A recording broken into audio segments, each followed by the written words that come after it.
Hey guys, Darcy Lacavay here with Android Authority. We're reporting live from Hong Kong. We're bringing the iPhone 5 versus the Galaxy Note 2 today. Oh my goodness. Basically guys, these are two totally different devices, but that doesn't matter because people want to know what's a better device. Obviously not the totally fairest comparison. This device is brand spanking new from Apple, features a really fast processor, tons of improvements inside the latest version. What we have here obviously is a device that was released way back on October of 2011. So obviously a much older device, but let's just roll with it and do the versus SmackDown, iPhone 5 versus Galaxy Note. So starting off, obviously let's talk about the dimensions. We have 5.78 inches tall on the Galaxy Note, making it very, very large for a lot of people, at 3.27 inches wide. In terms of its thickness, we have 0.38 inches of thickness. Not too bad considering it's a 5.3 inch device.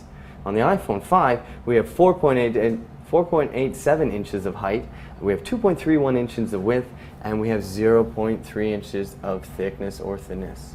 So 0.3 inches of thickness on the iPhone 5 and 0.38 inches of thickness on the Galaxy Note. And sorry for the pink back, guys. Anyway. So, bringing it back, on the weight for the Galaxy Note, we have 180 grams of total weight. For the iPhone 5, we only have 112, making it significantly lighter. In terms of the processor inside, we have a dual-core 1.4 GHz Exynos for the international version, or the Snapdragon S3 for the LTE version, which is North American bound. For the iPhone, we have a Apple A6 dual-core 1000 MHz processor. And don't let those 1000 MHz fool you, nuh-uh. This is a really, really powerful device, and in fact, is actually just as fast, if not faster, in some cases, as the Galaxy S3. But that's not important for the purposes of this comparison. We're only going to be looking at these two devices. So, bringing it down, for the Galaxy Note, we have 1 GB of RAM, and for the iPhone 5, we have 1 GB of RAM too. So they're comparable in that area. Now, how about the resolution? For the Galaxy Note, we have 1280 pixels by 800, the highest resolution at the time when it was released of any device. For the iPhone 5, we have a weird but high resolution of 1136 pixels by 640. In terms of PPI, for the iPhone 5, we have 326 pixels per inch, making it a very dense display. For the Galaxy Note, we have 285 PPI, or pixels per inch. Now, in terms of storage, for the Galaxy Note, we're looking at 16 and 32 gigabytes. But it has expandable memory, so we can have up to 32 gigabytes plus a 64 gigabyte card, making it a very versatile and flexible device for those of you that love media consumption on the fly and the ability to just pretty much get whatever you want on there. Both have really fluid operation. I would have to give the cake to the iPhone. It is just really, really, really smooth. Other than that, moving on to battery, we have a whopping 2500 milliamp battery on the Galaxy Note. On the iPhone 5, we have only 1400 milliamp battery, but considering their profile and their difference of screen size, obviously makes a lot of sense. The Galaxy Note, if you use it intensely, you're going to get about 6 hours of non-stop web browsing, whereas on the iPhone, you're probably going to get about the same. But 5.3 inches versus 4, right? So it makes sense. Moving down, we have a removable battery on the Galaxy Note, so you can have a battery extender. I've seen third-party batteries as large as 5300 milliamp be provided, albeit through eBay and whatnot. But the point is that you can add a battery, you can have a couple of batteries with you. We all know the benefits of expandable memory and expandable or replaceable batteries. Most batteries of this nature, the nickel cadmium or the lithium ion or the lithium polymer that's in both of these, they do tend to deplete. Their half-life comes in at around 500 cycles. So from there on in, after about a year, depending on how many times you charge it, maybe less than a year, you're going to be looking at less battery life as time goes forward. In that case, you're basically, well, I can't really say that on YouTube, but you're going to be having a lot less battery life with the iPhone. But with the Galaxy Note, obviously, you can buy a new battery. Other than that, in terms of optics, we're looking at 8 megapixel cameras for both, and both are capable of capturing stunning images, particularly in high light. The low light sensor that Apple's been able to incorporate is supposed to be quite good. We'll have to test that out in another comparison, but both are 8 megapixel regardless. For the front-facing camera, the Galaxy Note 2 features the leading 2 megapixel. So for Skype chats and for other things, voice chat, video chat, you're going to have a much higher resolution if the bandwidth allows on the Galaxy Note. Whereas with the iPhone 5, it's only 1.2 megapixel. They cheaped out on you guys a little bit there, you know? Anyway, moving it down, we have NFC, near field communication, on the Galaxy Note, which isn't the most common use, but it's nice to have for future expandability down the line. A lot of cool stuff can come there, but it's getting held up for a couple of reasons, which I'll detail in another post later. Either way, we have NFC on the Galaxy Note, no NFC on the iPhone 5. Moving it down to connectivity. So we have LTE capability for the internet, for the US specific version of this device, and for Korean version. And for international version, we have HSDPA+. Both feature Wi-Fi for the Galaxy Note, and this one comes with Bluetooth 4.0 out of the box. For the iPhone 5, it is an LTE specific and capable device, and it also runs with Wi-Fi and Bluetooth 4.0 as well. The Galaxy Note is a unique product. There's no doubt about it. It created a new product category, phablet, you know, it's catching on. There's a ton of competitors out there. We see devices getting larger and larger, but this device, at the time it was released in October last year, 2011, it was a true trailblazer, and some people thought it was ridiculous. I mean, not even the largest hands can touch that top corner. I mean, you'd really have to be like a UFC Superman to do it. But that's not the point. For media, for browsing, you know, just for overall consumption of content, for creative types, people that just love having the most rich experience and immersive experience possible, the Galaxy Note and the soon-to-come Galaxy Note 2 really do take the cake for that. But for those seeking perhaps more of a versatile, more, how would I say, just easier one-handed operation.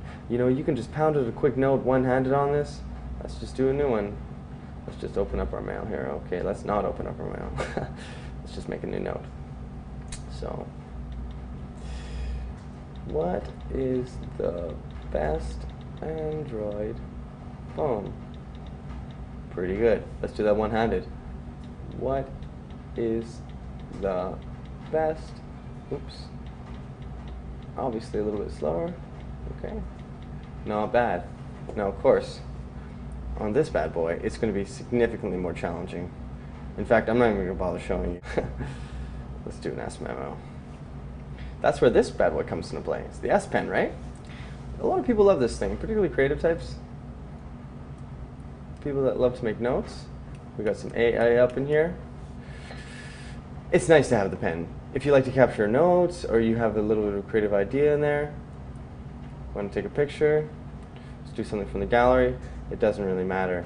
The point is, with the S Pen, you have a lot of versatility and flexibility, and that's good. The iPhone 5 doesn't have that kind of functionality, and it's likely that iPhone never really will. But that's not the point.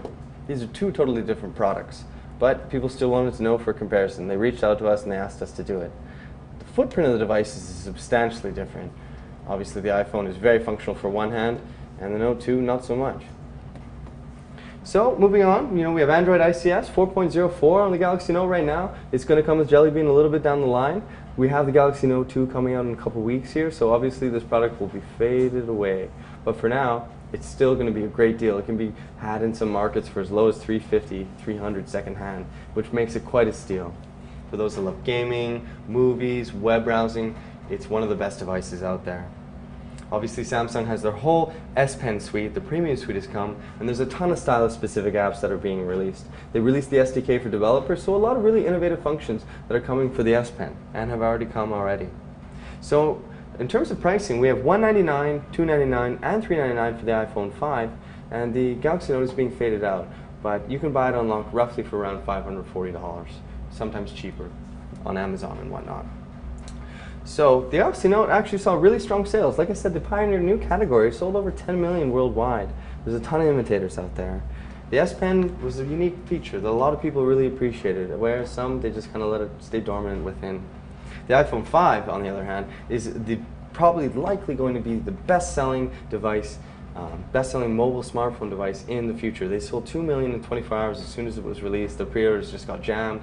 Third-party sites, everyone tried, they went down. Here we were in Hong Kong trying to get it, and the lineups were astounding. Either way, we were able to secure one for you guys because that's what we do. Obviously, substantially lighter than the original iPhone, 19% lighter, 19% thinner, significantly thinner in fact, and a larger screen of 4 inches. iOS 6 comes with a lot of improvements to the architecture, But there are a couple negatives too, like a redesigned app store that a lot of people aren't comfortable with. The map solution has been switched away from Google, and from what I've heard and what I'm seeing so far, it is vastly inferior. So that's a bad move on Apple's part, but it's a strategic one for them to separate themselves from Google, as they are fierce competitors.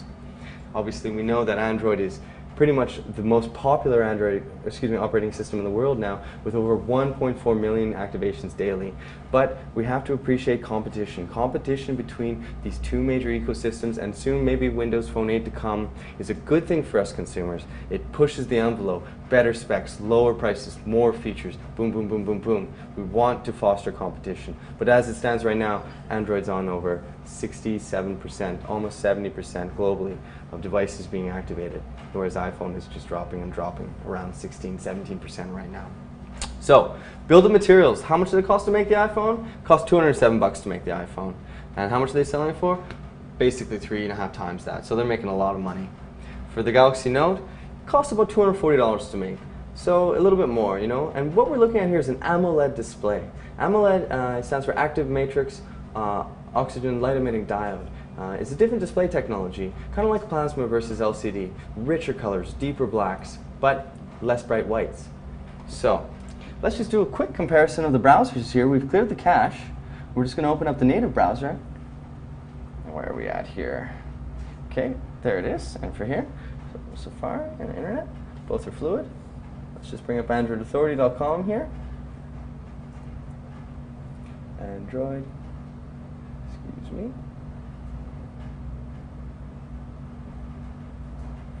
Okay, let me just bring it up on the iPhone here. Okay, so 3, 2, 1, go.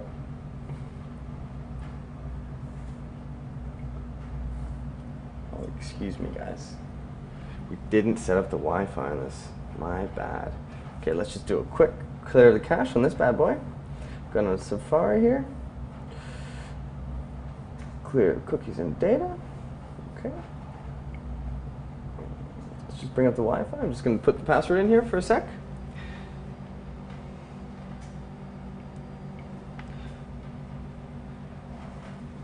Now, we did actually do a drop test of the iPhone 5 today, and I really have to hand it to Apple. They made so many improvements to the design of the device, it is remarkable. We dropped it 4 times from heights from 2 feet 6 inches all the way up. And it didn't break, the screen didn't break. When we dropped it versus the S3, both broke. But it's completely redesigned. They have what appears to be some kind of membrane that is encasing the device, and a nice polycarbonate metal makes it lighter and extremely strong. It still is a glass display. I bit it to confirm, and it is glass, but it has a metal back. Beautiful design, very ergonomic, remarkably light. There's no doubt that a ton of people are going to love it. So here we go. Back to the browser test here. Okay. So we cleared the cache on both, as I said. And let's just start it up again just to see how it performs. Okay. Okay, Android Authority.com.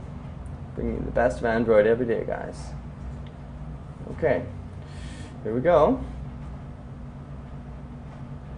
Together. Okay, great. Both off to the same start. While the Galaxy Note seems to be ripping forward, okay? Remember, the cache is clear. This is the fair test. And the iPhone 5 appears to have loaded the CSS. Things are coming in. Okay, picture's not finished. Galaxy Note's doing really impressively. Now, this does have ICS, so it's pretty quick, but not as quick as Jelly Bean. And check out our Galaxy Nexus versus iPhone 5 to see some really fluid browsing. All right, well, it looks like the iPhone 5 won. That's not a surprise, guys. This has an A6 processor, and the benchmarks show that this is actually powerful, so powerful in fact, that it's even more powerful than the Galaxy S3 with a quad-core 1.4 GHz Exynos. And this only has a dual-core. The Galaxy Note only 1.4 GHz dual-core. So, in terms of fluidity operation, you have to really give it to Apple. They have something really remarkable. They're so fluid. It's just so nice to use. Galaxy Note is really good too, but it just doesn't touch what we have with the iPhone. But this is capable of running Flash, and that's something an iPhone can't do. And of course Flash is being phased out, but it's nice to have choices, right? I don't want to update. So other than that, we're just taking a look at the Galaxy Note in the hand, obviously, really, really large. The iPhone, nice and convenient, but small. So it's up to you guys. It's personal preference. We just want to offer you a Versus to give you a hands-on perspective of what it's like. You can basically almost fit like 2 iPhones in the Galaxy Note, but very, very different profile, different products, different categories. So this is the first hands-on comparison of Apple's brand spanking new iPhone 5 versus an older device, the Galaxy Note. From Android Authority, we're here live from Hong Kong. Thanks for checking out our videos. Hope you guys like them. Let us know what you think of our site or our videos. Subscribe. Really appreciate everything you guys do for us, and we live to serve you guys, bringing you the best Android, all the hottest devices, best giveaways, best news every day. All right, Darcy Lacouvé here with AndroidAuthority.com, live from Hong Kong. This is the iPhone 5 versus Galaxy Note. Peace.